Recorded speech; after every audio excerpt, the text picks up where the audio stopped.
Okay, so if you look at these two problems on the screen here, the first one should look pretty familiar to what you've been doing all week, right? Yep. We got a quadratic term, we got a linear term, we got a constant. If I ask you to solve for x, you're probably going to factor, right?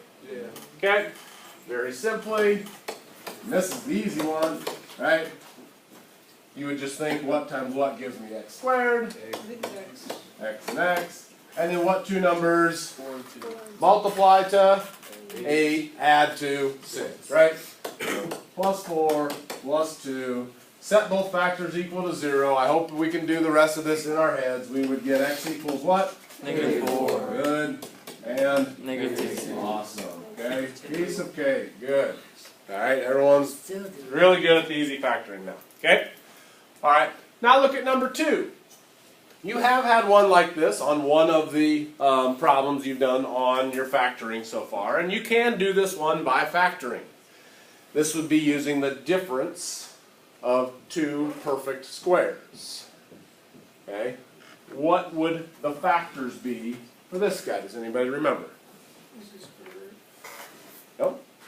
We can factor this one still. One. X. Square. No? X minus 4 and x plus 4. Oh. Okay, the difference of two perfect squares. X plus 4, x minus 4. That tells me right there I'm going to hit difference of two squares as we continue to go forward, since that one wasn't recognized right away. Now you might not use factoring on this one after I show you the next slide, all right? But you could use factoring. Okay, these are both perfect squares, right? Because x times itself gives you x squared. 4 times itself gives you 16. It's the difference of two perfect squares. Remember I showed you this rule in class one day? A squared minus b squared would factor to a plus b, a minus b. Remember that a little bit? Yeah. Okay? So you could factor this one because it is the difference of two perfect squares. So x plus 4, x minus 4, and then what would my answers be? -4 and +4, right? Everybody okay with that? So both of these two problems I solved by factoring. Notice they were a little different. This one had 3 terms, quadratic, linear, constant. This one just had quadratic and constant. They both happened to be perfect squares, and it was the difference of two perfect squares. Okay? But again, I solved them both by factoring like we've been doing. Look at this guy. It looks similar to the previous one, but what's the problem? It's not a perfect square. Okay? Most people, if you would see a problem like this, would not factor it. Is it still factorable? Yes. I'll show you how you could factor it. But most people are, if I said to solve this equation for x, are probably just going to get x by itself. Okay? How would we go about getting x by itself? Add 5 to both sides, so x squared is equal to a +5. And then you would use what are called square roots, right? Because that's the inverse operation of squared. So you would square root both sides, and you would get x equals square root of 5. That's only one answer. Positive or negative square root of 5. Because it could be a positive square root of 5, or it could be a negative square root of 5. Okay? There would be two answers, which makes sense, right? Because don't most parabolas cross the x-axis at 2 spots? If I go back to the problem that I just did, x squared minus 16, and I solved this one by square roots, wouldn't I get both a +4 and a -4, plus or minus 4? Yeah. Okay, just like we did when we factored. So don't forget that whole plus-minus business, the positive and the negative, because anytime you square root both sides of an equal sign, you could get two answers. I am going to ask that you leave it in simplest radical form like this. I don't want the decimal 2 point whatever it is, okay? Leave it in simplest radical form, because working with radicals is another skill that you need to develop in Algebra 2, okay? Square root of 5 is as simple as you can make it. Question? Oh, it was that answer we found for Yes, this is it. Yeah. Plus, that should speed things up, right? Yeah. You can leave your answer like this, Mm-hmm. okay? Then you don't have to go type in your calculator, square root of 5, and round correctly and all that. Just leave it. Plus, minus, square root of 5. Done. There's your two answers. Okay? Number 4. What am I going to do? Add 20 on each side. Add 20 to both sides. Square root both sides. X equals plus or minus the square root of 20. Now this one's not done, because you can simplify the square root of 20. Okay? Simplifying radicals. How do we do it? It would be plus or minus 4 times the square root of 5. Almost. Times 2 the square root of 5. She's thinking, let me just fix your thinking. You're thinking square root of 20 would be like the square root of 4 times the square root of 5? Yeah. But the square root of 4 is really what So it number? would be 5. 2 radical 5. Okay? The square root of 20 simplifies to 2 radical 5. What she was doing in her head was she was finding what two numbers multiply to 20, and one of those numbers is a perfect square. 4 is a perfect square. Why is 4 a perfect square? Well, because it's 2 squared, right? 4 is a perfect square. 9, 16, 25, 36. Do I need to keep going? No. You got it, thank you. All right. So this is one way to simplify radicals. Break it down into two things that multiply together, and one of those things is a perfect square. Does this make sense? Yeah. Okay.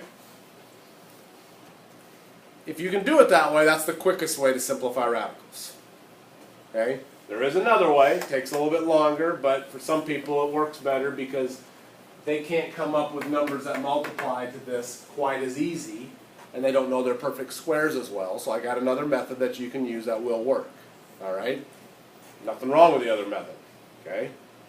But that's definitely one way you can do it. So the correct answer to this guy would be x equals a positive or negative 2 radical 5. Okay?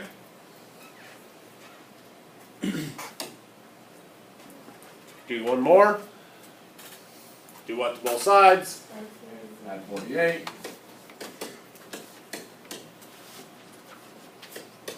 Do what to both sides? Square root. So x equals plus or minus the square root of 48.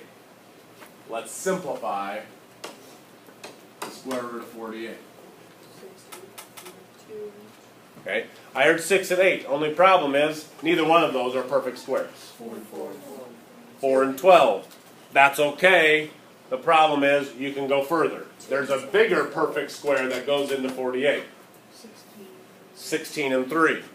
Okay? Now, not everyone's going to think that way. Alright? And that's totally fine.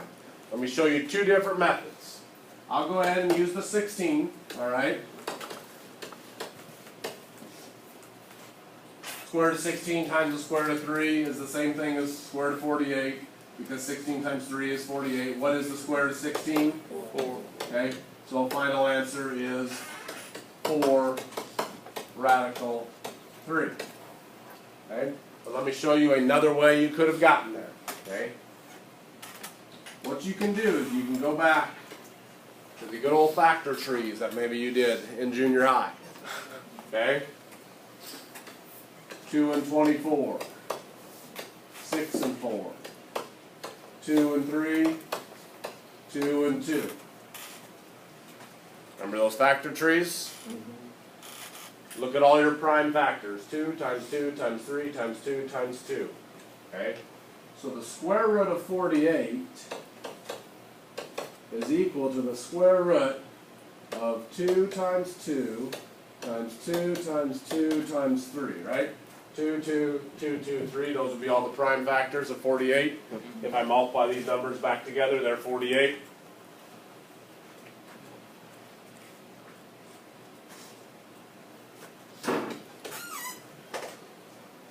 For every 2 of something, for every pair of something underneath a square root, you can bring that number out to the front. Because think about it, what's 2 times 2? 4. But what's the square root of 4? 2. 2. Here's another pair. Bring that out to the front. This guy doesn't have a pair. He has to stay inside the radical.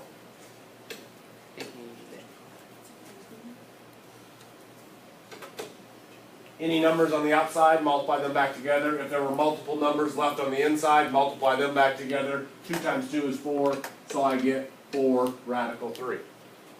That is another method that you could use if you can't recognize, if you're not good with your perfect squares, and doing it that way. Both will work, both are fine. Okay? So final answer would be positive or negative 4 radical 3. Okay? What would be the problem with number 6? If you get x by itself, you can get the square root of a negative number.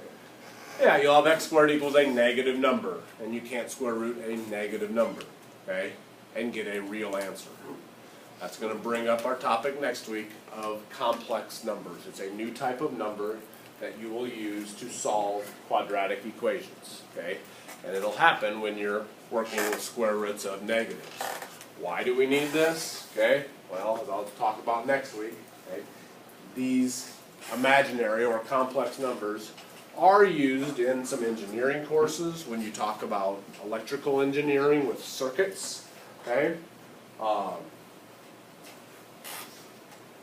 Waves, like radio waves type things, they can be involved in. Will you see them again much if you don't go that route? Nope, you will not. Okay, I'll be completely honest. But this is a college-bound course. There may be some people interested in engineering here. I want to make sure you're exposed enough to be able to be successful to take an engineering course eventually if that's the route that you decide to go. So you do need to be exposed to these imaginary numbers. All right? So I know they're a little bit out there. They're not difficult at all. Okay? But some of you might go, well, why the heck am I doing this? All right, well, I just want to make sure you're prepared for any sort of math career if some of you guys want to go that route. That's the whole point of Algebra 2. Get you ready for advanced math, calculus, and be successful in college, especially if you pursue a math degree. Okay? So that's kind of my job. We will use those imaginary numbers, or those complex numbers, okay, to solve a problem like that. So that's what's coming next week a little bit. All right? Just so I can see you practice, I want you to simplify this.